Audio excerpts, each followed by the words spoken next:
Hello everyone, tarot with me में आपका स्वागत है। आज हम कर रहे हैं कट यानी कि कैंसर की लव रीडिंग। 20 से 29 मई तक की लव रीडिंग। अगर आपसे रेजोनेट हो तो ही लीजिएगा, ज़बरदस्ती अपनी सिचुएशन में फिट मत कीजिएगा। ये एक जनरल रीडिंग है। आप सन, मून, राशि तथा नाम राशि के हिसाब से इसको देख सकते हैं।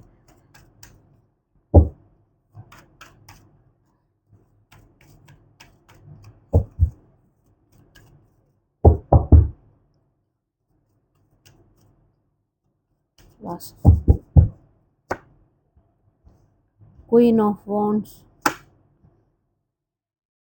7 of wands and queen of swords, 9 of swords, ace of pentacle, the high prestige, ace of wands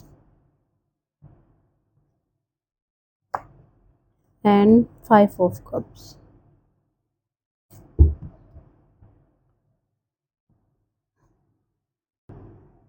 देखिए कैंसर बात, देखिए कहीं ना कहीं आप अभी आपका रिलेशनशिप अच्छा तो चल नहीं रहा। कैंसर कहीं ना कहीं ईगो क्लैशेस हैं आप लोगों के। कहीं ना कहीं आपने अपने पर्सन को चीट किया है या करा है, चीट किया है। अब आपने चीट तो कर दिया, ईगो क्लैशेस भी, आपने ईगो भी दिखा दिया कि नहीं भाई मैं तो ठीक हूँ, तुमने, मैं कुछ नहीं जानता, मैं सही हूँ या सही रही हूँ। चीज़ें तुमने गड़बड़ की है या तुमने खराब की है, ये चीज़ें आपने की है। ठीक है, तो आपने चीट भी कर दिया, लेकिन अब आप समझ चुके हैं कि मुझे इस रिलेशनशिप में रहना है, मुझे इसी पर्सन के साथ रहना है, यही पर्सन मेरे लिए है। तो अब आप चाहते हैं इस रिलेशनशिप में को मजबूत बनाना, इस रिलेशनशिप में वापस आना। इसके लिए जो भी हुआ था आपका, भी जो भी हुआ है 6 महीने के अप्रोक्सीमेटली, तो अब आपको पता लग गया कि भाई ये इसी पर्सन के साथ रहना है, तो मैं डेफिनेटली चीट तो नहीं करूँगा या करूँगी इस पर्सन को।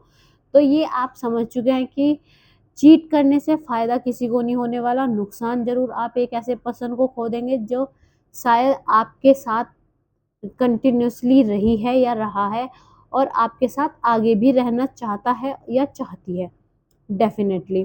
तो अब आपने सोच लिया है कि भाई जो भी हुआ है चीज़ों को छोड़ के, ठीक है, ईगो को भी एक जगह एक साइड रख के, क्योंकि आपको पता है कि आपकी पूरी लाइफ का सवाल है और इसलिए आपने सोच लिया कि मुझे रहना तो इसी पर्सन के साथ है, तो मैं इसके साथ अपने रिश्ता भी अच्छा बनाऊंगा या बनाऊंगी।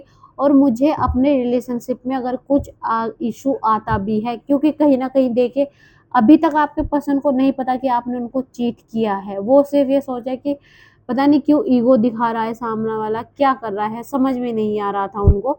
लेकिन कहीं ना कहीं आपको पता है कि सच कहीं छुपता नहीं है, सच डेफिनेटली आगे आएगा उनके। पर जब कभी भी आएगा तो आपने ये भी सोच लिया कि भाई मैं अपना 101% इस रिलेशनशिप को सही करने के लिए दूंगा या दूंगी। और डेफिनेटली स्ट्रॉन्ग तो मेरे को इस पर्सन के साथ ही रहना है, तो डेफिनेटली स्ट्रॉन्ग रिलेशनशिप तो मैं बनाऊंगा ही बनाऊंगी या बनाऊंगा, ये आपने सोच लिया है। बात करते हैं आपके पर्सन की। देखिए आपके पर्सन की बात करें, मैंने कहा कि सच्चाई सच्चाई कभी छिपती नहीं है। अगर वो चीट करते हैं तो चीटिंग हो या कुछ भी हो, कुछ भी हो, कुछ भी चीज हो, किसी रिलेशनशिप में हो या कुछ मैनुअली हो, या फिर बोल सकता है कि किसी ने अपने फायदे के लिए ही झूठ बोला हो। ठीक है, वो चीज गलत है तो गलत है भाई। ठीक है, कहीं ना कहीं आने वाले टाइम में आपके पर्सन को पता लग जाएगा कि आपने उनको चीट किया है। ठीक है, उन्हें पता है कि भाई मैं सच्चाई के साथ था या थी इस पर्सन के साथ, लेकिन इस पर्सन ने मेरे को चीट करा है। वो चीज उनको पता लगेगी, लेकिन कहीं ना कहीं उनको भी पता है कि स्टेबल रिलेशनशिप है आपका और उनका। और कहीं ना कहीं देखो, उन्हें ये चीज जो आपको है, आपको स्वीकार करने में उन्हें डेफिनेटली थोड़ी प्रॉब्लम तो आएगी। कहीं ना कहीं जो उन्होंने आपके साथ टाइम स्पेंड किया था सच्चाई के साथ, जो ट्रूथफुल होके उन्होंने आपके साथ चीज़ें डिस्कस की थी, जो भी चीज़ें के लाइफ के आगे की लाइफ के बारे में सोचा विचारा था, जो चीज़ें की थी, कहीं ना कहीं उनको वो चीज़ आपका जो चीट करना है वो उन्हें स्वीकार, मतलब उसे एक्सेप्ट करने में उन्हें बहुत ज़्यादा दिक्कत हो रही है कि उन्हें कोई बताएगा, डेफिनेटली कोई बताएगा, थर्ड पार्टी कोई थर्ड पर्सन आगे उनको बताएगा, वो आपसे क्लियर भी करेंगे। बट कैंसर मैं कहूँगी, कर आप उनको सच्चाई के साथ चीज़ें बताइए, डेफिनेटली बताइए कि हाँ मैं था लेकिन अब नहीं हूँ, मेरे को अपनी गलती का एहसास हुआ है, जो भी है उनसे डिस्कस करके चीज उस चीज को उस पॉइंट को आप खत्म कर सकते हैं। ठीक है, आउटकम देखते हैं, कर कैंसर के रिलेशनशिप का outcome.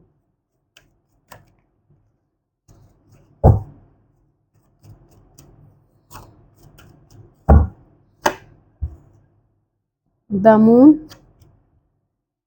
Night of pentacles, 5 of swords. देखिए, डेफिनेटली कैंसर, आपको पता है आपने चीट किया, आपने विश्वासघात किया है, ट्रस्ट तोड़ा है सामने वाले पर्सन का, आपको बहुत अच्छे से पता है आपकी गलती। ठीक है, थोड़ी सी मेच्योरिटी दिखाइए, सच बताइए। आप देखिए, अभी आप छुपा लेंगे, ठीक है, चीजें कभी छुपती नहीं, झूठ कभी छुपता नहीं, झूठ कभी छुपता नहीं, सच भी कभी छुपता नहीं, सच भी आगे आएगा और झूठ भी आगे ही आएगा, डेफिनेटली आएगा। सच को टाइम लगता है, हाँ, सच एकदम से सामने नहीं आता, ठीक है, झूठ नहीं, सॉरी, माय मिस्टेक, सच को टाइम लगता है आने में, झूठ डेफिनेटली आएगा, आएगा सामने आ जाएगा। आप नहीं समझ रहे हैं, अगर आपको अपनी बॉन्डिंग स्ट्रॉन्ग बनानी है, अगर आप सच बोलेंगे तो सामने वाला पर्सन ये कहेगा कि हाँ चलो, इसने एटलीस्ट इससे गलती हुई है, इसने अपनी गलती मानते हुए इसने मेरे को सच तो बताया है। आज थर्ड पर्सन ने बताया, कल फोर्थ पर्सन बताया, हो सकता है जिस पर्सन के साथ आप रिलेशनशिप में उसके पास कुछ प्रूफ भी हो आपको बताने के लिए कि भाई ठीक है इसने मेरे साथ चीट किया था, हाँ किया तो था, ये चीजें सामने आ जाती हैं। तो अच्छा होगा आप अपनी सच्चाई के साथ विश्वासघात ना करते हुए ट्रस्टवर्दी होके सामने वाले पर्सन को सारी चीजें क्लियर करें, हाँ मैंने तुम्हें चीट किया था पर अब मैं नहीं कर रहा हूँ, मैं तुम्हारे साथ ही हूँ, ट्रस्ट करो मेरा, ये चीजें आपको बतानी पड़ेगी अपने पर्सन को। गलती इंसान है, गलती इंसान से ही होती है, लेकिन गलती माननी भी चाहिए। ठीक है, बात करते हैं हम बॉटम ऑफ द डेक की। 2 of wands and king of cup. Emotionally बहुत कनेक्टेड हैं आप इस पर्सन से, कर्क कैंसर बहुत ज़्यादा कनेक्टेड हैं, बहुत ज़्यादा अपेक्षा रखते हैं, उम्मीद बहुत ज़्यादा लगाए बैठे हैं इस पर्सन से कि ये पर्सन मेरे साथ ही रहेगा चाहे कुछ भी हो जाए। अच्छी बात है, उम्मीद लगाना अच्छी बात है, बट क्या सामने वाले पर्सन ने आपसे उम्मीद नहीं लगाई होगी? डेफिनेटली लगाई होगी। अगर आप उनसे इतनी उम्मीद लगाए बैठे तो मान लीजिए आप 30% नहीं 80% उम्मीद लगा के बैठे हैं, तो क्या सामने वाला पर्सन 30% भी उम्मीद नहीं लगाएगा आपसे? डेफिनेटली लगाई होगी। और जब उम्मीदें टूटती हैं तो डेफिनेटली दर्द बहुत होता है। और देखिए देखिए कैंसर मेरे हिसाब से बेवफाई, मतलब चीटिंग, चीटिंग और रिस्पेक्ट दोनों बहुत चीज़ें मायने रखती हैं। अगर सामने वाला पर्सन चीट करता है या डिसरिस्पेक्ट करता है आपको, तो मुझे लगता है हाँ आपने बेवफाई की है, आपने चीट किया है, लेकिन आपको पता है आपने गलत किया और अब आप आगे बढ़ रहे हैं उनके साथ, उस पर्सन को छोड़ के आप लॉयल्टी के साथ इस पर्सन के, वेरी गुड। बहुत कम लोगों में इतना बोल सकते हैं ईमानदारी होती है कि हाँ मैंने गलत किया है लेकिन अब मैं गलत रास्ते पे नहीं हूँ, अब मैं तुम्हारे साथ ही हूँ। वो वाली चीज़ डेफिनेटली आपकी सराहनीय है। आप जो भी सामने वाले पर्सन के बारे में सोचते हैं बहुत अच्छा सोचते हैं, रिस्पेक्ट करते हैं, बताइए उनको, क्लियर कीजिए, चीज़ें ऑटोमेटिकली सही हो जाएंगी। तो कैंसर का ये थी आपकी रीडिंग। अगर आपसे रेजोनेट हुई तो प्लीज़ लाइक करें, कमेंट करें, सब्सक्राइब करें। धन्यवाद, नमस्ते।